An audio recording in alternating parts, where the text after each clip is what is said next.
today's on-the-spot assignment, we're going to see just what's behind the making of movies. The director and the crew are shooting a documentary film. Let's take a closer look. Bob, this word documentary, what would you say is the difference between a documentary film and a feature movie? Well, there are a good many differences. One would be length. Generally speaking, documentaries are a good deal shorter than feature films. Also, documentaries have something to say in the way of a message. They are informational films. Also, another term that's used interchangeably with documentary is the word actuality films. Bob, is this the thing you hold up in front of the camera before each scene? This is a clapperboard, yes. This identifies on the visual camera the scene number and the take number, and also, as you heard, on the soundtrack. The editor back at the studio puts the two pieces of film together, matches where the lips of the clapper come together, and there you are in sync. Before the break, you were mentioning the media putting forth the information that the power elite want. I'm not sure if I understand, how does the power elite do this, and why do we stand for it? Why does it work so well? Okay, well, I think here we have to, there are really two questions here. One, is this picture of the media true? And there you have to look at the evidence. I've given one example, and that shouldn't convince anybody. One has to look at a lot of evidence to see whether this is true. I think anyone who investigates it will find out that the evidence to support it is simply overwhelming. In fact, it's probably one of the best supported conclusions in the social sciences. But the other question is, how does it work? I'm the media guy. What would you like? I got you an International Herald Tribune. You want that? Anything in a Western language which doesn't use that. What do you got? Financial Times? Absolutely. That's the only paper that tells the truth. Did you get the one where they've been debating back and forth? NRC Handelsblad. Handelsblad. Okay, that's the...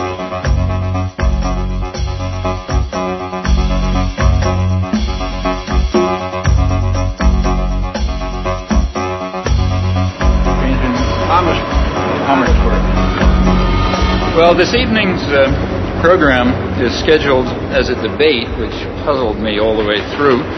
There are some problems. One problem is that no proposition has been set forth. As I understand debate, people are supposed to advocate something and oppose something. Rather more sensibly, a topic has been proposed for discussion. The topic is manufacture of consent. It's somewhat unusual for a member of the government to debate with a professor in public. It hasn't happened in Holland before. I don't think it's often happens elsewhere.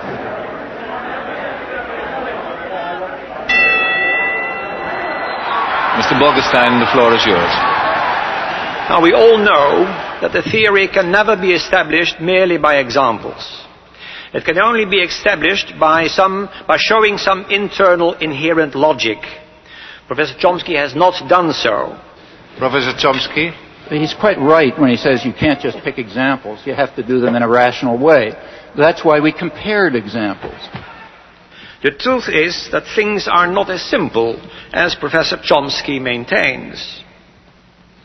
Another of Professor Chomsky's case studies concerns the treatment that Cambodia has received in the Western press. Here he goes badly off the rails. We didn't discuss Cambodia. We compared Cambodia with East Timor, two very closely paired examples. And we gave approximately 300 pages of detail covering this in Political Economy of Human Rights, including a reference to every article we could discover about Cambodia. Many Western intellectuals do not like to face the facts and balk at the conclusions that any untutored person would draw.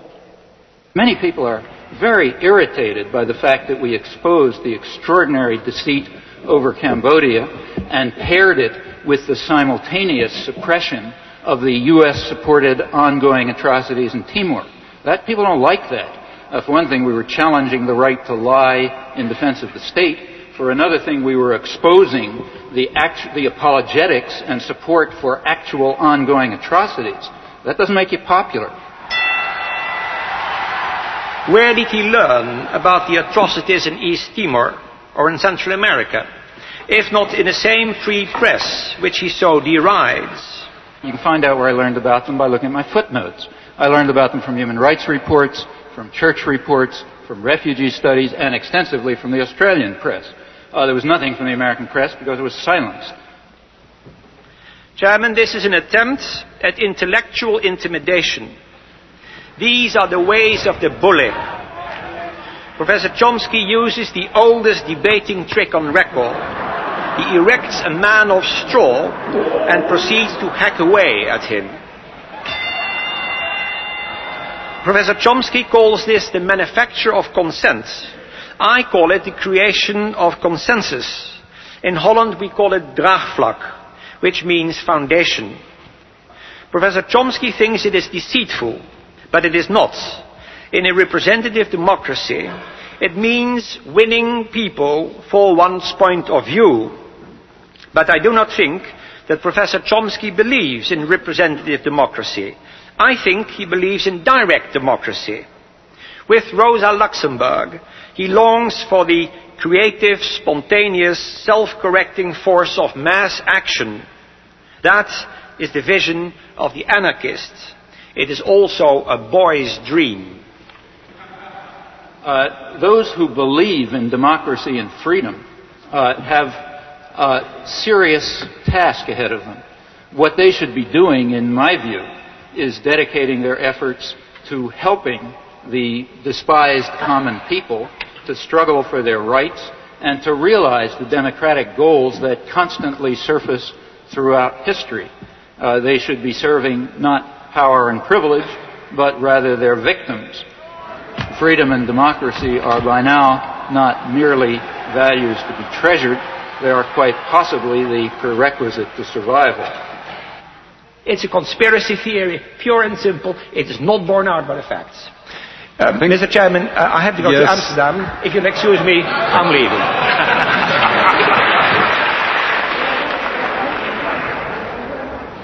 One thing is sure. Their consent has not been manufactured tonight. There is nothing more remote from what I'm discussing, or what we have been discussing, than a conspiracy theory. If I give an analysis of, say, the economic system, and I point out that General Motors tries to maximize profit and market share, that's not a conspiracy theory. That's an institutional analysis. It has nothing to do with conspiracies. And that's precisely the sense in which we're talking about the media. The phrase conspiracy theory is one of those that's constantly brought up, and I think its effect simply is to discourage institutional analysis. Do you think there's a connection somehow about what the government wants us to know and what the media tell us? It's not communism, but I think to a certain point, it is sensitized. They don't always tell, I guess, John, they don't always tell the truth the way it goes, huh? Got that right. Do you think that the information you're getting from this paper is biased in any way? Or? Oh, yeah. I think by and large it's well done. You get both sides of the stories. You get the liberal and the side and the conservative side, so to speak. But I don't think you get a very balanced picture because they only have 20 seconds, 30 seconds for a news item or whatever, and they're going to pick out a highlight, and every network is going to cover the same highlight, and that's all you're going to see. You get what they want you to hear. You think they're biased in some way then? Yeah. Here we go. See you later.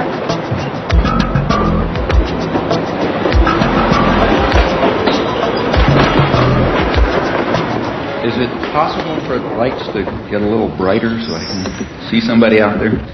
Yeah, for the last hour and 41 minutes, you've been whining about how the elite and how the government have been using thought control to keep radicals like yourself out of the public limelight. Now, you're here. I don't see any CIA men waiting to drag you off. You were in the paper. That's where everyone here heard you were coming from, in the paper, and I'm sure they're going to publish your comments in the paper. Now, a lot of countries, you would have been shot for what you have done today. So what are you whining about? We are allowing you to speak, and I don't see any thought control. First of all, I haven't said one word about my being kept out of the limelight. The way it works here is quite different. Now, I don't think you heard what I was saying, but the way it works here is that there is a system of shaping, control, and so on, which gives a certain perception of the world. I gave one example. I'll give you sources where you can find thousands of others. And it has nothing to do with me. It has to do with marginalizing the public and ensuring that they don't get in the way of elites who are supposed to run things without interference. In a review of the Chomsky Reader, it was written that as he's been forced to the margins, he's become strident and rigid.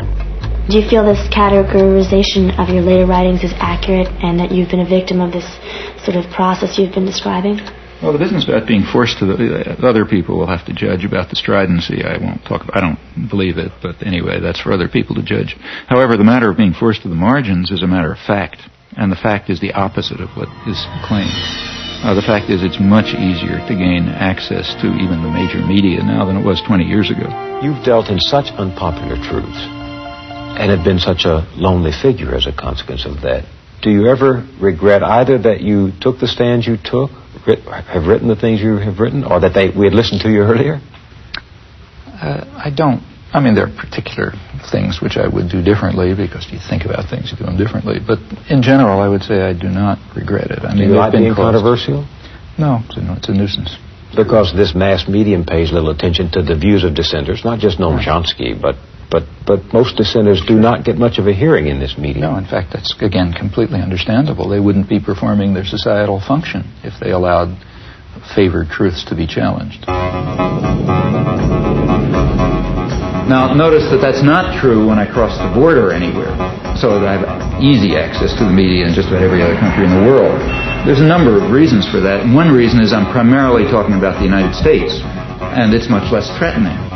Your view there is that the militarization of the American economy essentially has come about because there are not other means of controlling the American population. In a democratic society. I mean, it may be paradoxical, but the freer the society is, the more it's necessary to resort to devices like induced fear.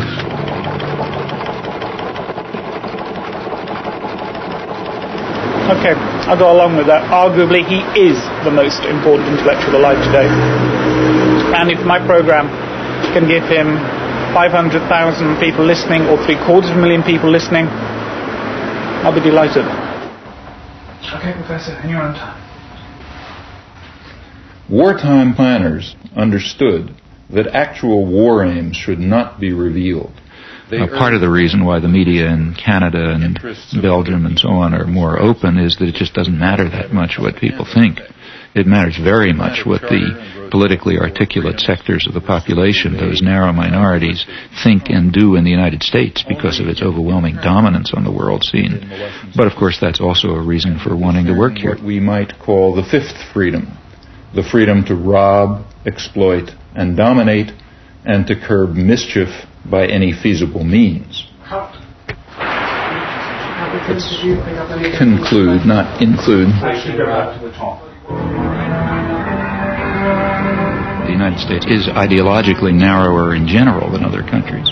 Furthermore, the structure of the American media is such as to pretty much eliminate critical discussion. Our guests are as far apart on the contra question as American intellectuals can be. Now, if we had the slightest concern with democracy, which we do not in our foreign affairs and never have, we would turn to countries where we have influence, like El Salvador. Now, in El Salvador, they don't call the archbishop bad names. What they do is murder him. They do not censor the press. They wipe the press out. They sent the army in to blow up the church radio station. The editor of the independent newspaper was found in a ditch, mutilated and cut to pieces with machete. May I continue? I did not interrupt you. I never would have time on anything you say. Excuse me. Well, that was I'm talking about 1980. A systematic liar. Did these things happen or didn't they? These things did not happen in the context in which you suggest at all. You are a phony, mister, and it's time that the people read you correctly. It's clear why you want to divert me from the discussion that it's not. But let me get tired of rubbish. But let's continue with... Except we can't. I'm afraid we're out of time. We thank you both, John Silver and Noam Chomsky. Okay. Last time you were here, you spoke about how when you go overseas, you are given access to the mass media. But here, that doesn't seem to be the case. Has that changed at all? Have you ever been invited to appear on Nightline or Brinkley? Yes, I have a couple times been invited to speak on Nightline. I couldn't do it. I had another talk and something or other. And to tell you the honest truth, I don't really care very much. The FAIR, the media monitoring group, published a very interesting study of Nightline. It shows that their conception of a spectrum of opinion is ridiculously narrow, at least by European or world standards.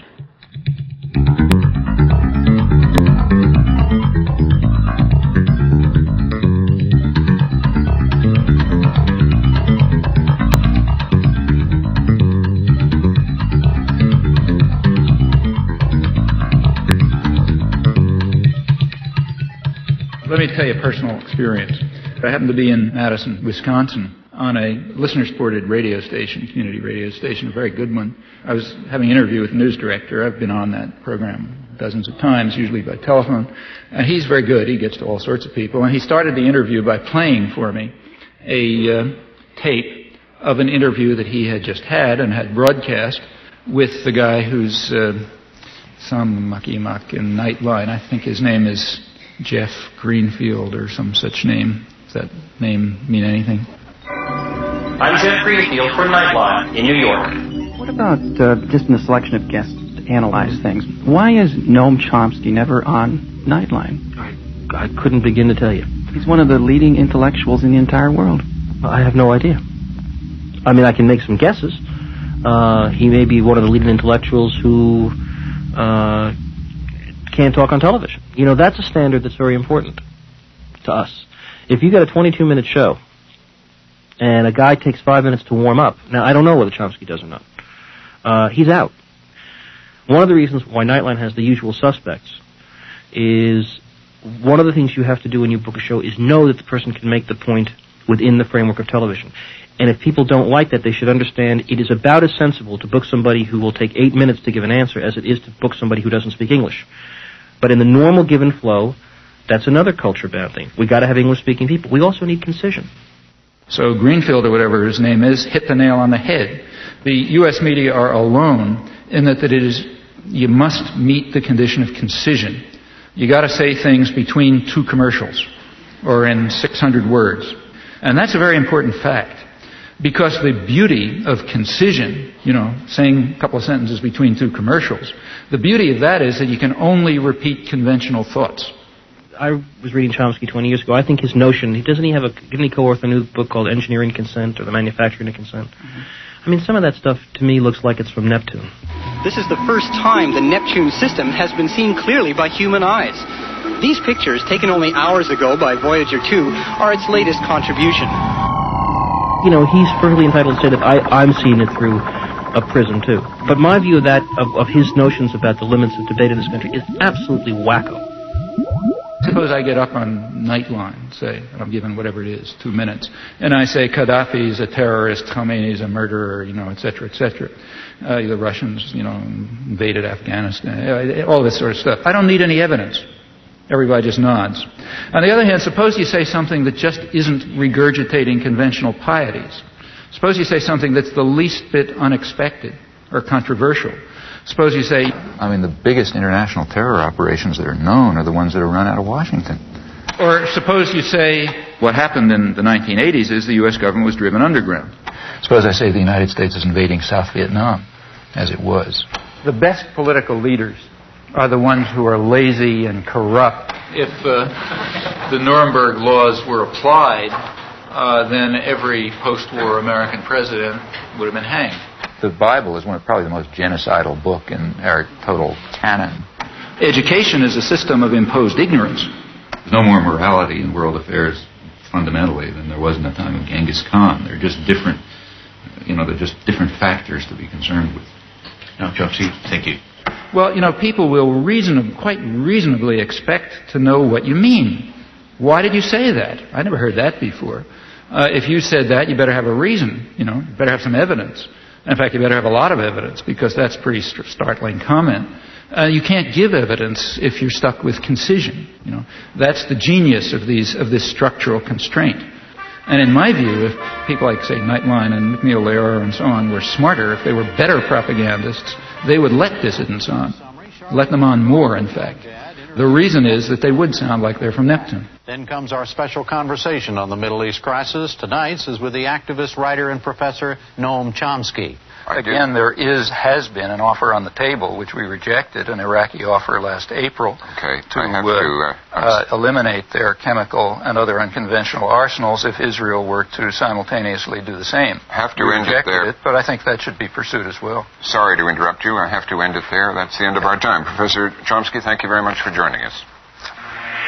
AT&T has supported the McNeil-Lehrer NewsHour since 1983 because quality information and quality communications is our idea of a good connection. AT&T, the right choice. Oh, okay. If you just sit there for half a second, it's just for two shot, that's all, and we can do everything else. Okay. Yeah, what about the mic? Mark, I think there's some hanging around there. Right, the idea of this one is it's just a shot where I'm seen talking to you and you're seen listening to me. I'll ask you, though, if you don't speak to me or move your lips so that I can be seen to be asking you a question. The reason for the shot is simply this. Okay, just don't talk to me and I'll keep going, that's the thing. The reason for the shot, I'll explain it through because I usually find that's the easiest way to do it. The reason for the shot is I need a shot where you're sitting and listening to me while I'm asking you a question. We can use the shot to introduce you, explain who you are, where you fit into the piece I'm doing. But if you don't speak to me, I can also use... Got it? Okay, thanks for your time. Righto. If there is a narrower range of opinion in the United States, and it is harder to express a variety of different opinions, why do you live in the U.S.? Well, I think well, first of all, it's my country, and secondly, it's in many ways, as I said before, it's the freest country in the world. I mean, I think there's more possibilities for change here than in any other country I know. But again, comparatively speaking, it's the country where the state is probably most restricted. But isn't that what you should be looking at comparatively rather than in absolute terms? But you don't create that impression. On the contrary, well, maybe I don't give the impression. I certainly say it often enough. What I've said over and over again, and I've been saying it all tonight, I've written it 1,000,000 times, is that the United States is a very free society. It's also a very rich society. Of course, the United States is a scandal from the point of view of its wealth. I mean, given the natural advantages that the United States has in terms of resources and lack of enemies and so on, the United States should have a level of health and welfare and so on that's, order of magnitude beyond anybody else in the world. We don't. The United States is last among 20 industrialized societies in infant mortality. That's a scandal of American capitalism. And it ends up being a very free society, which does a lot of rotten things in the world. Okay? There's no contradiction there. I mean, Greece was a free society by the standards of Athens. It was also a vicious society from the point of view of its imperial behavior. There's virtually no correlation between maybe none, between the internal freedom of a society and its external behavior. You start your line of discussion at a moment that is historically useful for you. That's why I say you pick the beginning. Of the post-war world is that the communist imperialists, by the use of terrorism, by deprivation of freedom, have contributed to the continuing bloodshed. And the sad thing about it is not only the bloodshed, but the fact that they seem to dispossess you of the power of rational observation. May I say something? Sure. I think that's about 5% true, and or maybe 10% true. It certainly is. Why do you give that? May I complete a sentence? Sure. I mean, it's perfectly true that there were areas of the world, in particular Eastern Europe, where Stalinist imperialism very brutally took control and still maintains control. But there are also very vast areas of the world where we were doing the same thing. And there's quite an interplay in the Cold War. You see, what you just described is I believe, a mythology about the Cold War, which might have been tenable 10 years ago, but which is quite inconsistent with contemporary scholarship. Ask a Czech. Ask a Guatemalan. Ask a Dominican. Ask a person from the Dominican Republic. Ask a person from South Vietnam. Ask a Thai. Obviously, we can't get away. If you can't distinguish between the nature of our venture in Guatemala and the nature of the Soviet Union's in Prague, then we have real difficulty. Explain me the difference. Now, what about making the media more responsive and democratic? Well, there are very narrow limits for that. It's kind of like asking, how do we make corporations more democratic? Well, the only way to do that is get rid of them, I mean, if you have concentrated power, you can, I don't want to say you can do nothing. Like you can, like the church can show up at the stockholders meeting and start screaming about not investing in South Africa. And sometimes that has marginal effects. I don't want to say it has no effects. But you can't really affect the structure of power, because to do that would be a social revolution. And unless you're ready for a social revolution, that is, power is going to be somewhere else, the media are going to have their present structure and they're going to represent their present interests. Now, that's not to say that one shouldn't try to do things. I mean, it makes sense to try to push the limits of a system. It only takes one or two people that think they have integrity as journalists to give you some good press. See, that's important, and that goes back to something that came up before. I mean, there's a lot, there are things are complex. It's not monolithic. I mean, the mass media themselves are complicated institutions with internal contradictions. So on the one hand, there's the commitment to indoctrination and control. But on the other hand, there's the sense of professional integrity. She works alone, as her own boss, writing newspaper columns and producing radio commentaries for a hodgepodge of small clients across the country. This so-called leather-lung Texan has been firing questions at our chief executive for almost 40 years. And many a young man in this country is being disillusioned totally by his government these days. Well, this is a question which you very properly bring to the attention of the nation. It's not that we haven't been holding press conferences. I was just waiting for Sarah to come back. Well, Mr. President, that's very nice of you, and I appreciate it. Sarah, I want to call your attention to a real problem we've got in this country today. Those unique and often terrifying McClendon questions reflect her desire to dig out information. And I wanted to ask your new man what he feels of... With enough know-how and persistence, she usually gets her man. What would you do if you were in a situation where you were trying to be an honest reporter and you were worried sick about your country and you saw how sick it was and you were facing this weak White House and a weak Congress as a reporter? What would you do? I think there are a lot of reporters who do a very good job. In fact, I have a lot of friends in the press who I think do a terrific job. I know they are, but I mean they want to. But now what? Well, you have to first of all you have to understand what the system is. And smart reporters do understand what it is. You have to understand what the pressures are, what the commitments are, what the barriers are, and what the openings are. Like right after the Iran-Contra hearings, a lot of good reporters understood, well, things are going to be a little more open for a couple of months. So they could ram through stories that they knew they couldn't even talk about before. After Watergate. And the same after Watergate. And then, it closes up again and so on. Most people, I imagine, simply internalize the values. That's the easiest way and the most successful way. You just internalize the values, and then you regard yourself, in a way, correctly as acting perfectly freely. All right, let's get to the White House now, where I think veteran correspondent Frank Sesno could tell us a little bit about self-censorship. That inertial guidance system is always going on. Is there any formal censorship there? Well, there's no self-censorship, Reed. If somebody tells me something, I'm going to pass it on, unless there's a particular and compelling reason not to. I can't deny that I wouldn't like to have access to the Oval Office and all the same maps and charts and graphs that the president's looking at, but that's not possible, it's not realistic, and it's probably not even desirable.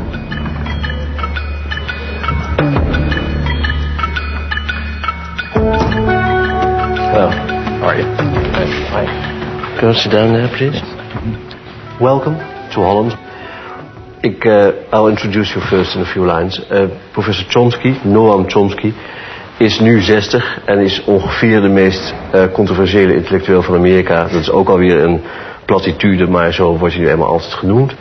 Chomsky has been called the Einstein of modern linguistics. The New York Times has said he's arguably the most important intellectual alive today, but his presence here has sparked a protest.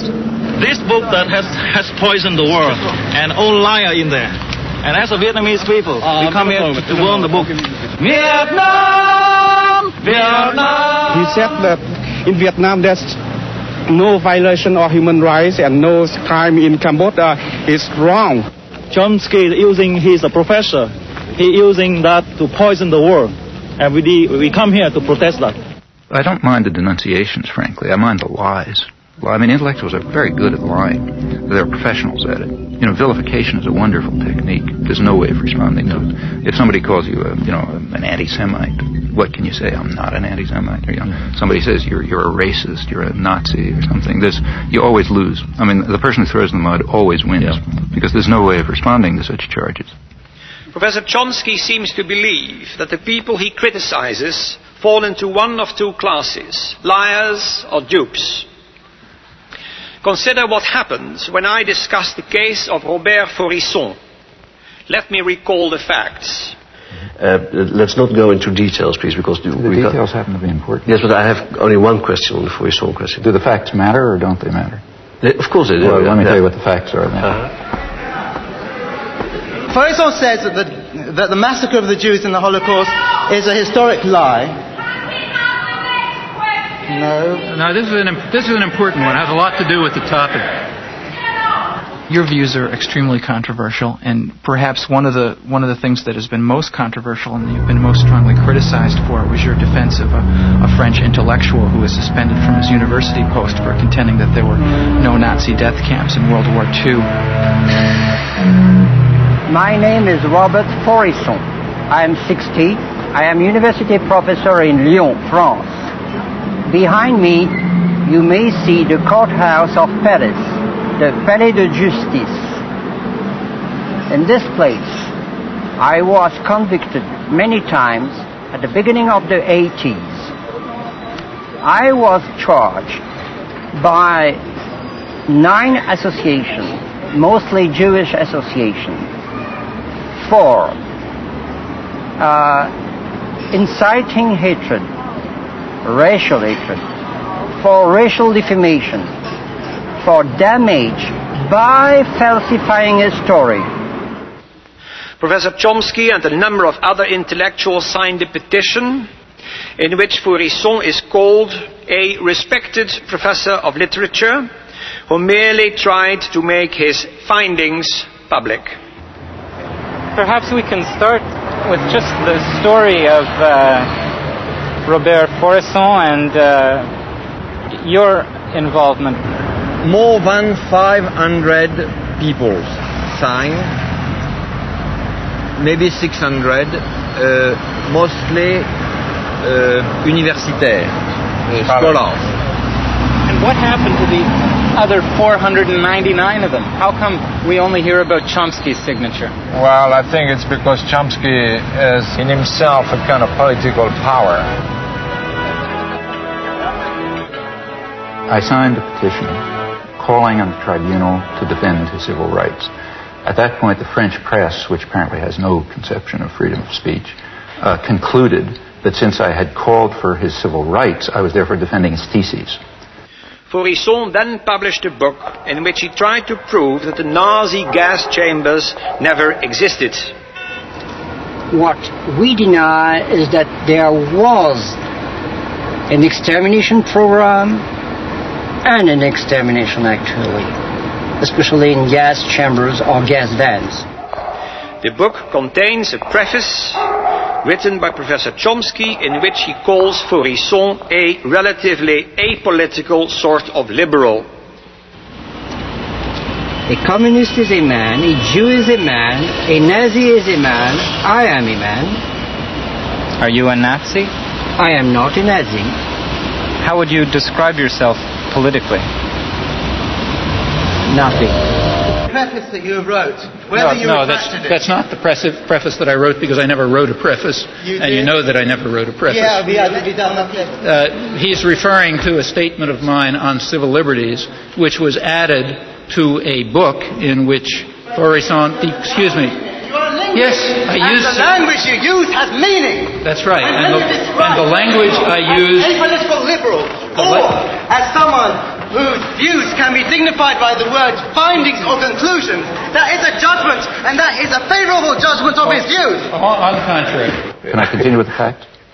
Yes, you can continue with the facts for hours, but I mean, there are few facts that, yeah, okay. Let's get to the so-called preface. I was then asked by the person who organized the petition to write a statement on freedom of speech. Just banal comments about freedom of speech, pointing out the difference between defending a person's right to express his views and defending the views expressed. So I did that. I wrote a rather banal statement called Some Elementary Remarks on Freedom of Expression, and I told him, do what you like with it. So Pierre produced a book which all the arguments of Faurisson were to be put in front of the court. And we thought wise to use the text of Noam Chomsky as a kind of warning, a foreword, to say that it was a matter of freedom of expression, freedom of thought, freedom of research. Why did you try at the last moment to get it back from the book? That's the one thing I'm sorry about. But that's the real important thing. It's of course. You mean the fact that I tried to retract it? With that you said it was wrong of you I to didn't. do it. See, in fact, take a look at what I wrote a letter, which was then publicized, in which I said, look, things have reached the point where the French intellectual community simply is incapable of understanding the issues. At this point, it's just going to confuse matters even more if my comments on freedom of speech happen to be attached to this book, which I didn't know existed. So just to clarify things, you better separate them. Now, in retrospect, I think I probably shouldn't have done that. I should have just said, fine, then let it appear, because it ought to appear.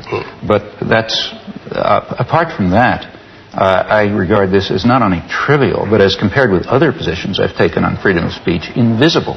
I do not think that the state ought to have the right to determine historical truth and to punish people who deviate from it. I'm not willing to give the state that right, even if they happen to But are you denying that the gas chambers never existed?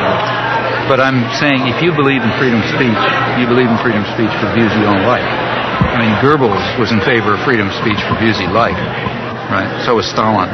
If you're in favor of freedom of speech, that means you're in favor of freedom of speech precisely for views you despise. Otherwise, you're not in favor of freedom of speech. There's two positions you can have on freedom of speech. Now, you can decide which position you want. With regard to my defense of the utterly offensive, the people who express utterly offensive views, I haven't the slightest doubt that every commissar says, you're defending that person's views. No, I'm not. I'm defending his right to express them. The difference is crucial, and the difference has been understood outside of fascist circles since the 18th century. Is there anything like objectivity, or scientific objectivity, reality, as a scientist? Look, I'm not saying I defend the views. Look, if somebody publishes a scientific article, which I disagree with, I do not say the state ought to put him in jail. Right? All right, but you don't have to support him right away and say, I support him just for the sake of everybody saying that whatever he wants to say. Suppose this guy is taken to court and charged with falsification. Then I'm going to defend him, even if I disagree. But he wasn't taken to court. Oh, you're wrong. But when did you write to support? When he was brought to court. And in fact, the only support that I gave him is to say he has a right of freedom of speech, period. There is no doubt in my mind that the example that I gave about the story is the Holocaust that did not exist is very, very typical. I'll give you another example about how much of the American press believes that Faurisson has anything to say, or any press? How much of the press in France? Since I followed... What percentage would you say? I'll tell you. Is it higher than zero? Is it higher than zero? I'll tell you. Have you ever seen anything in any newspaper or any journal saying that this man is anything other than a lunatic? I'll try to answer. I think that I just followed the case. That's a simple question. I followed the case 5 or 6 years ago, and I happened to see that Noam Chomsky was in for strong criticism, even from some of his supporters, for doing something which could be interpreted only in terms of a campaign against Israel. Going back years, I am absolutely certain that I've taken far more extreme positions on people who deny the Holocaust than you have. For example, you go back to my earliest articles and you will find that I say that even to enter into the arena of debate on the question of whether the Nazis carried out such atrocities is already to lose one's humanity. So I don't even think you ought to discuss the issue if you want to know my opinion. But if anybody wants to refute Faurisson, there's certainly no difficulty in doing so.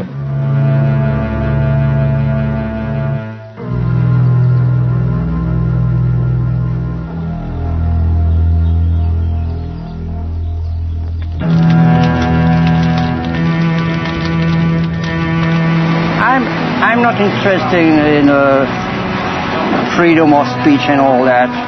I have to win, and that's the question. And I shall win.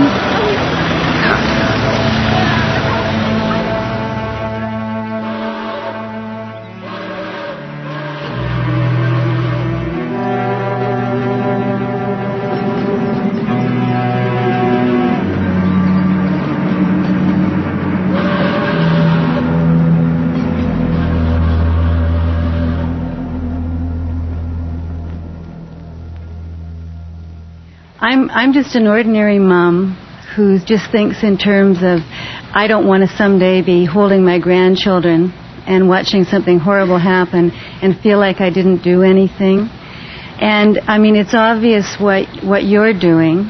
And my question is, on a practical level, where do you see the most practical place to put your energy? I mean, tonight I feel in overwhelm, like I feel like it's too big, it's too much to even make a dent in.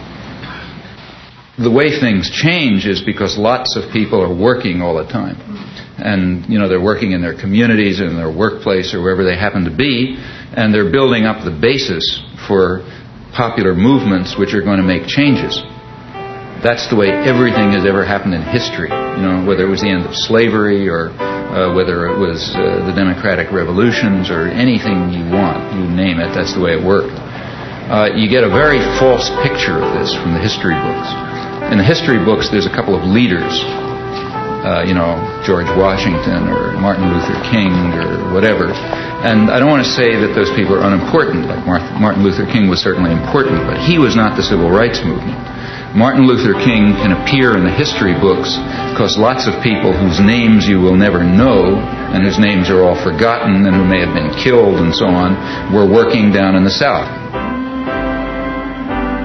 When you have activists and people concerned and people devoting themselves and dedicating themselves to social change or issues or whatever, then people like me can appear. And we can appear to be prominent, but that's only because somebody else is doing the work. My work, whether it's giving hundreds of talks a year or spending 20 hours a week writing letters or writing books, is not directed to intellectuals and politicians. It's directed to what are called ordinary people. And what I expect from them is, in fact, exactly what they are, that they should try to understand the world and act in accordance with their decent impulses, and that they should try to improve the world. And many people are willing to do that, but they have to understand. And in fact, as far as I can see, in these things, I feel that I'm simply helping people develop courses of intellectual self-defense. What did you mean by that?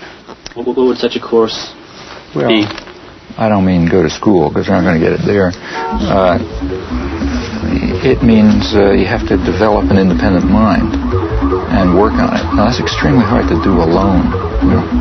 The beauty of our system is it isolates everybody. Each person is sitting alone in front of the tube. It's very hard to have ideas or thoughts under those circumstances. You can't fight the world alone. Some people can, but it's pretty rare. The way to do it is through organization. So courses of intellectual self-defense will have to be in the context of political and other organization.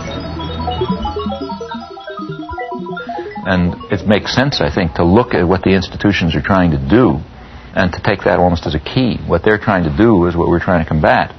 If they're trying to keep people isolated and separate and and so on, well, we're trying to do the opposite. We're trying to bring them together. So in your local community, you want to have sources of alternative action.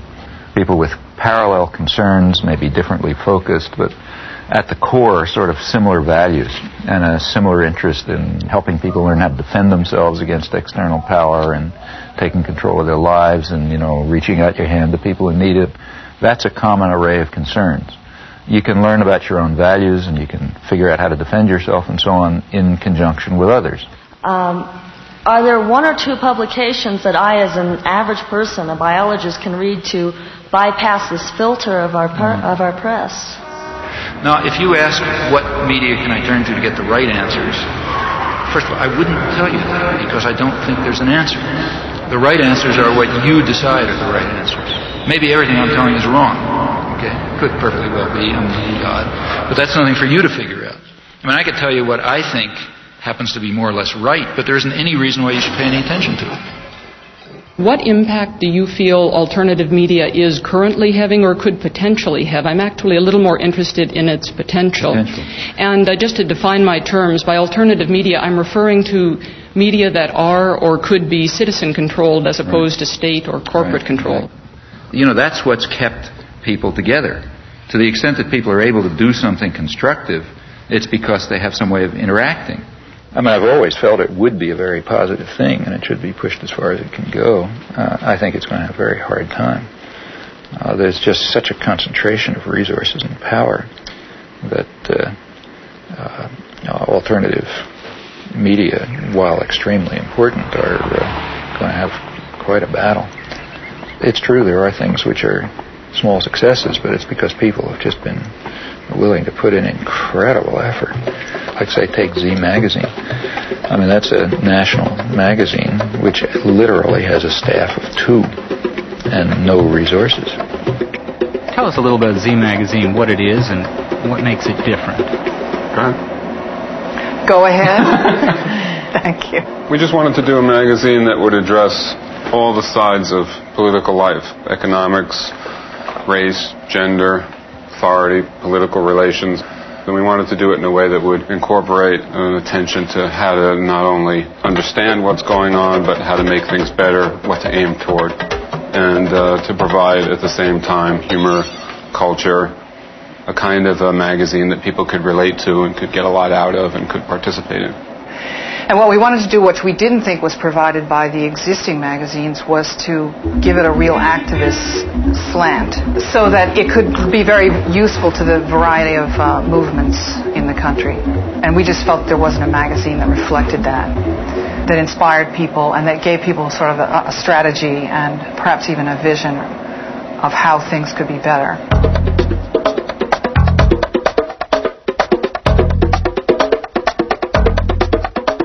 South End Press has sort of made it.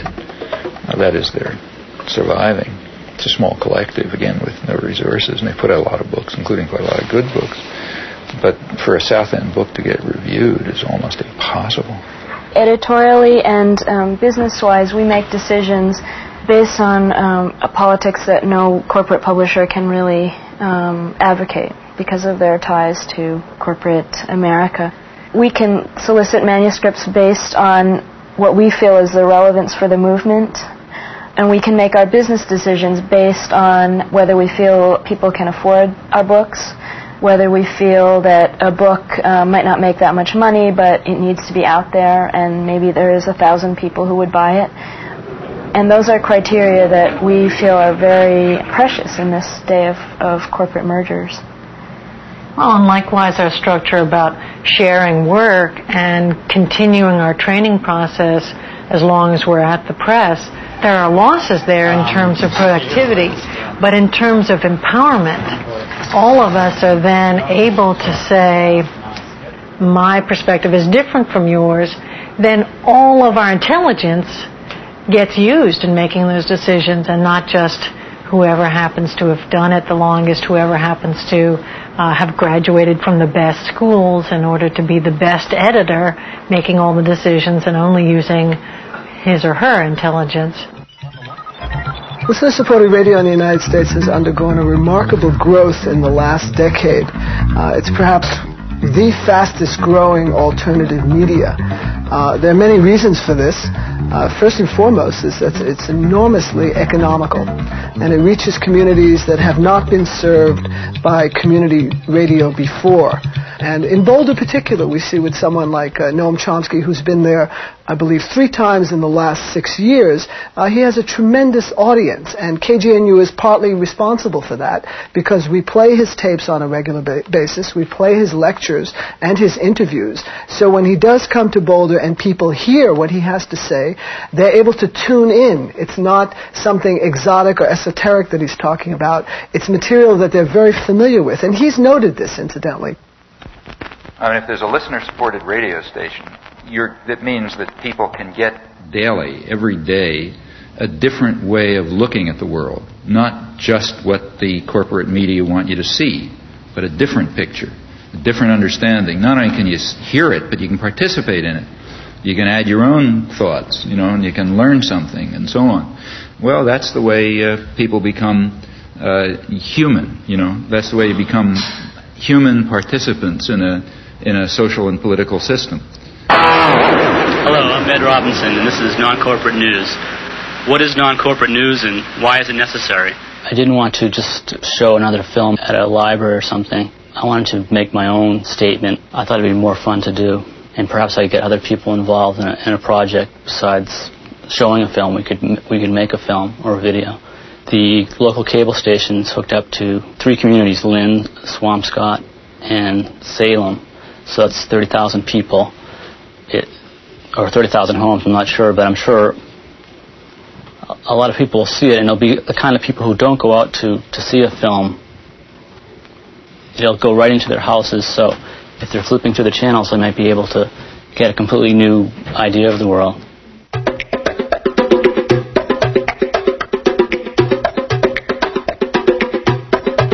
So there's kind of networks of cooperation developed, which, I mean, like here, for example, is a collection of stuff from a friend of mine in Los Angeles who does careful monitoring of the whole press in Los Angeles and a lot of the British press, which he reads, and does selection, so I don't have to read the movie reviews and the local gossip and all this kind of stuff, but I get the occasional nugget that sneaks through, and that you find if you're carefully and intelligently and critically reviewing a wide range of press. Well, there are a fair number of people who do this, and we exchange information.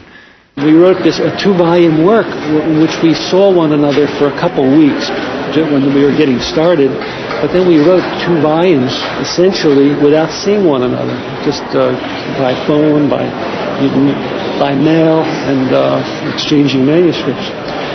But this takes a lot of communication by mail. My Chomsky file is a couple of feet thick.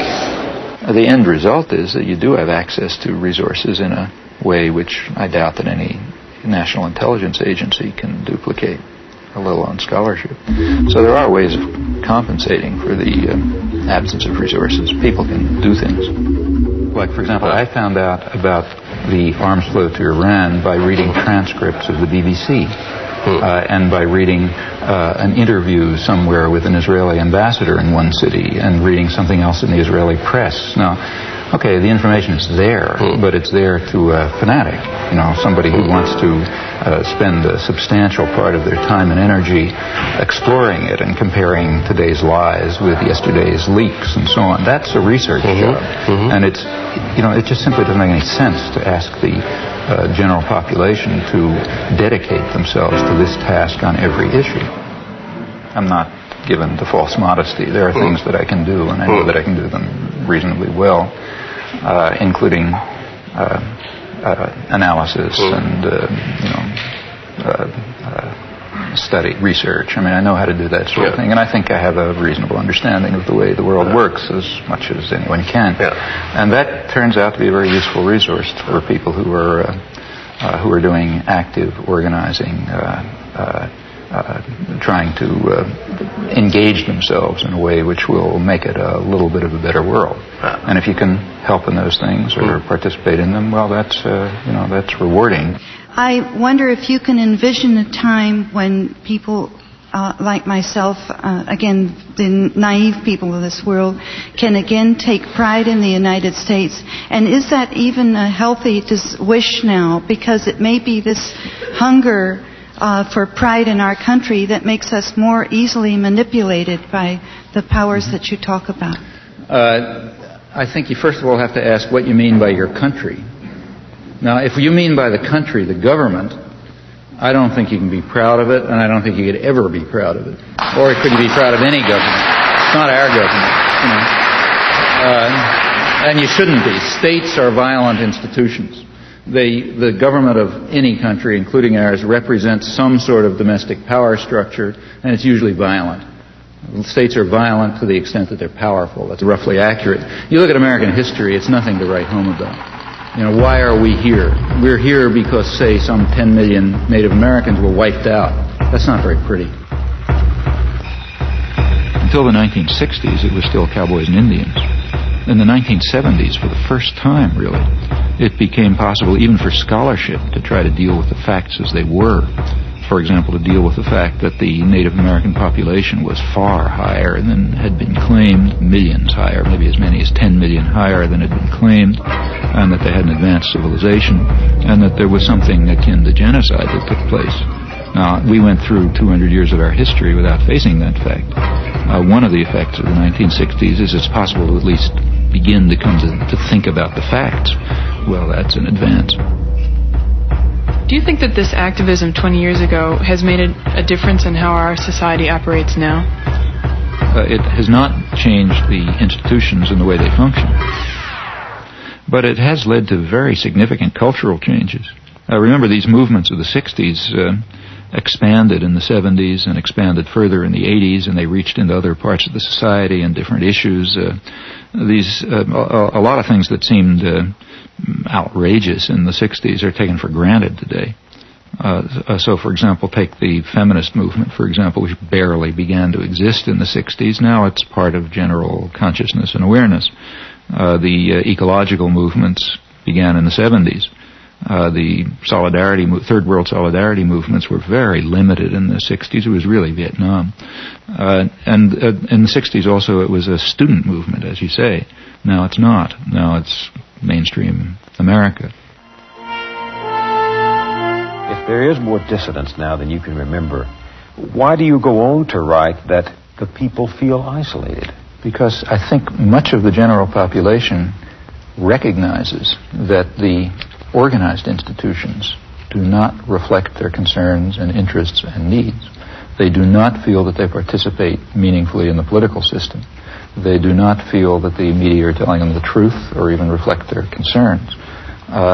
They go outside of the organized institutions to act. We see more and more of our elected leaders and know less and less of what they're doing. Yeah, this medium does that. Very striking. In fact, the presidential elections have been almost removed from the point where the public even takes them seriously as involving a matter of choice. So what do you think about what goes on in the White House? It's kept too private, I think. Yeah, they should come out. I know. People. Yeah. Who should talk to the people?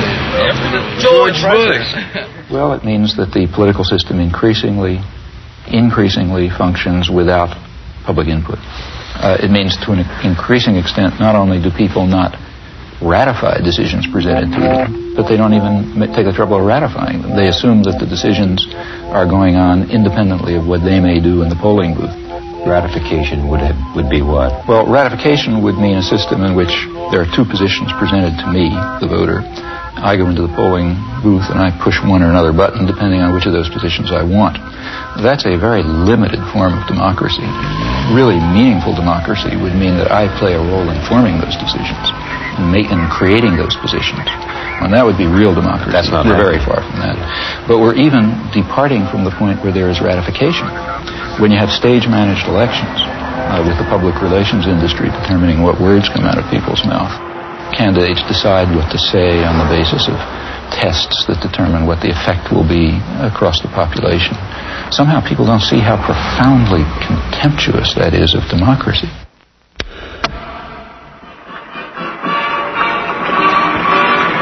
The solemn moment is near, but first, the swearing in of Van Quayle.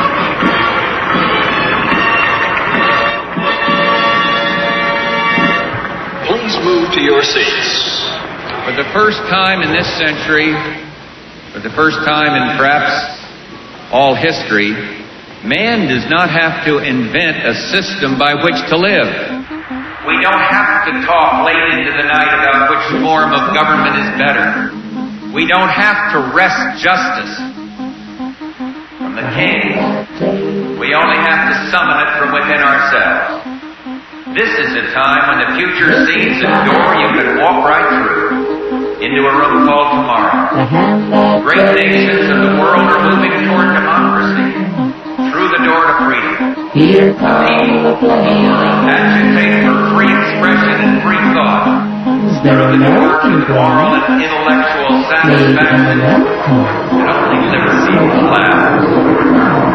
We know how to secure a more just and prosperous life for men on earth through free markets, free speech, free elections, and the exercise of free will unhampered by the state. I've spoken at 1,000 points of light of all the community organizations that are spread like stars throughout the nation doing good. To the world, too, we offer new engagement and a renewed vow. We will stay strong to protect the peace. The offered hand is a reluctant fist. America is never wholly herself unless she is engaged in high moral principles. We as a people have such a purpose today. It is to make kinder the face of the nation and gentler the face of the world.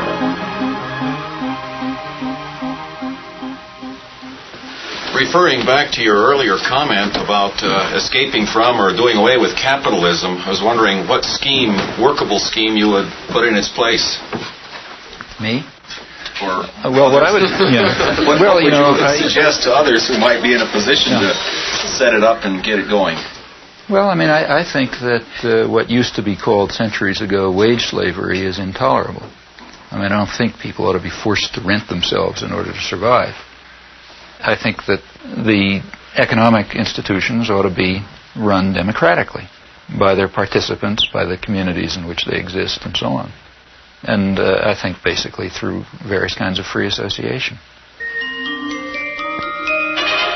Historically, have there been any sustained examples on any substantial scale of societies which approximated to the anarchist ideal? There are small societies, small in number, that have, I think, done so quite well, and there are a few examples of large-scale libertarian revolutions which were largely anarchist in their structure. As to the first, small societies extending over a long period, I myself think the most dramatic example is perhaps the Israeli kibbutzim, which for a long period, may or may not be true today, really were constructed on anarchist principles, that is, of direct worker control, integration of agriculture, industry, service, personal life on an egalitarian basis with direct and in fact quite active participation in self-management, and were, I should think, extraordinarily successful. A good example of a really large-scale anarchist revolution, or largely anarchist revolution, in fact the best example to my knowledge, is the Spanish Revolution in 1936. And in fact, you can't tell what would have happened. That anarchist revolution was simply destroyed by force, but during the period in which it was alive, I think it was inspiring testimony to the ability of poor working people to organize, manage their affairs extremely successfully without coercion and control. How far does the success of libertarian socialism or anarchism as well really depend on a fundamental change in the nature of man, both in his motivation, his altruism, and also in his knowledge and sophistication? I think it not only depends on it, but in fact the whole purpose of libertarian socialism is that it will contribute to it. It will contribute to a spiritual transformation. Precisely that kind of great transformation in the way humans conceive of themselves and their ability to act, to decide, to create, to produce, to inquire, precisely that spiritual transformation that social thinkers from the left Marxist tradition, from Luxemburg, say, on over through anarcho-syndicalists have always emphasized. So on the one hand, it requires that spiritual transformation. On the other hand, its purpose is to create institutions which will contribute to that transformation.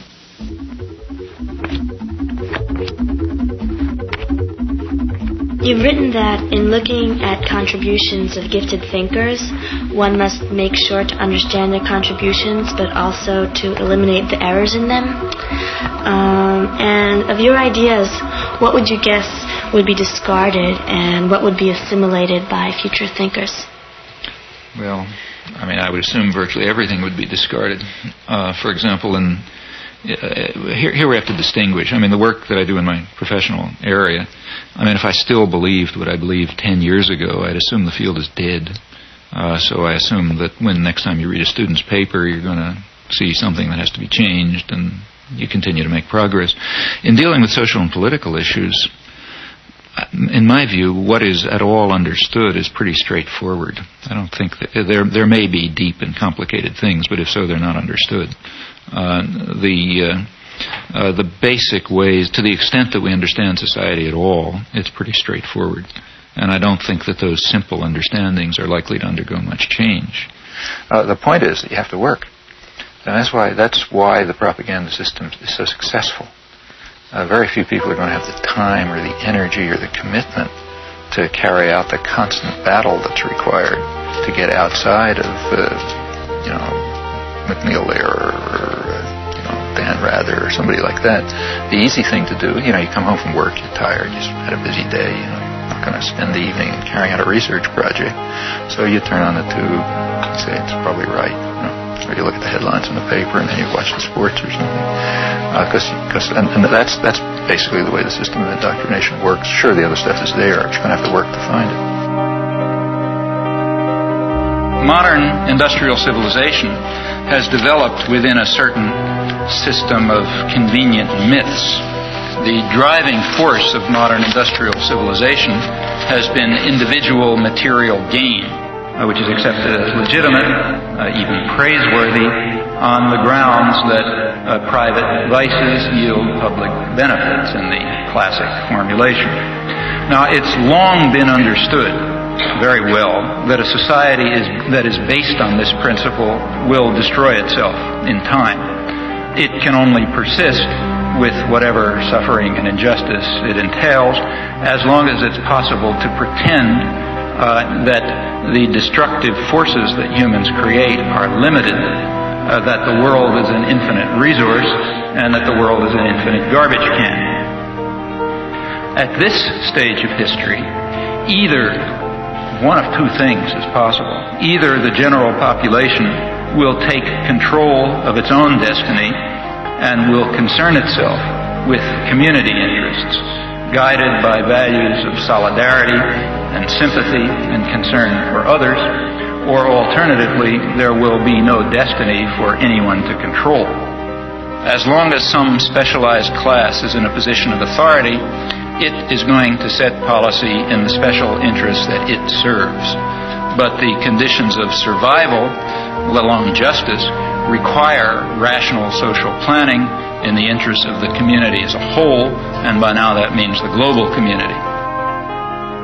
The question is whether privileged elites should dominate mass communication and should use this power as they tell us they must, namely to impose necessary illusions, to manipulate and deceive the stupid majority and remove them from the public arena. The question in brief is whether democracy and freedom are values to be preserved or threats to be avoided. In this possibly terminal phase of human existence, democracy and freedom are more than values to be treasured. They may well be essential to survival. Thank you.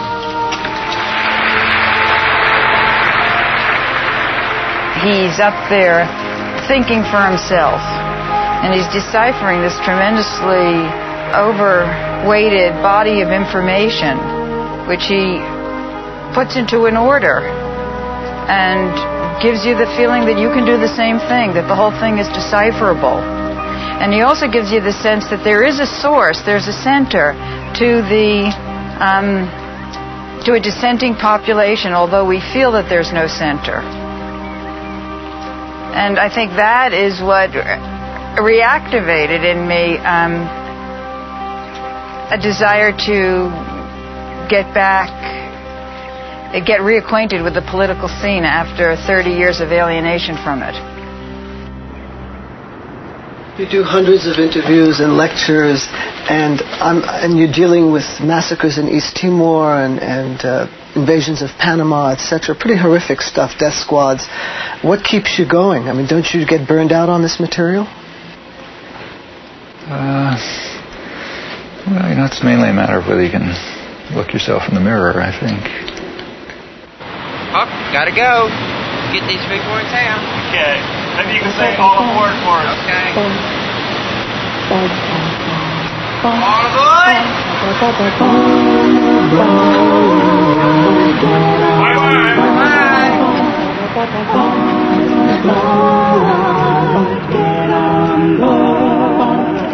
There's a train coming somewhere down the track. The people who ain't ready better step in back. This train has been running since time beginning. It's running on the love of your fellow man. All aboard. Couldn't see it. Just hit the microphone. Thank you. Bye, Canada. Goodbye, Canada. Better get on board. I've gone past the hour that you agreed to. Can I give you the introduction? He's from Harvard. Oh, I heard that. Yeah. Oh, yes, that is true, yeah. We'll bleep it. Sorry about making you answer that. No, that's okay. Such short. It worked. Did we hit it in 2 minutes? Or? Well, we did pretty well. Actually, that means less sports, and that's fine with me. You know, people out there, they don't know what's going on. If the people knew what you say here today, there'd be a heck of a change. Thank you. On that optimistic note, Professor Chomsky, thank you very much indeed. So how did it go? Oh, I thought it was sort of technical sounding, but I don't know, there wasn't much of a rhythm. Did you ever think of running for president? If I ran for president, first thing I'd do is tell people not to vote for me.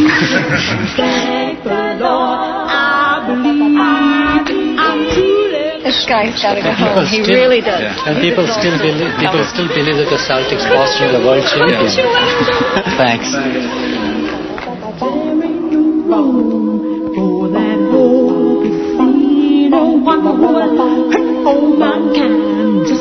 Save his own. You must have pity on them because their chances grow thinner. But there won't be no hiding from the king.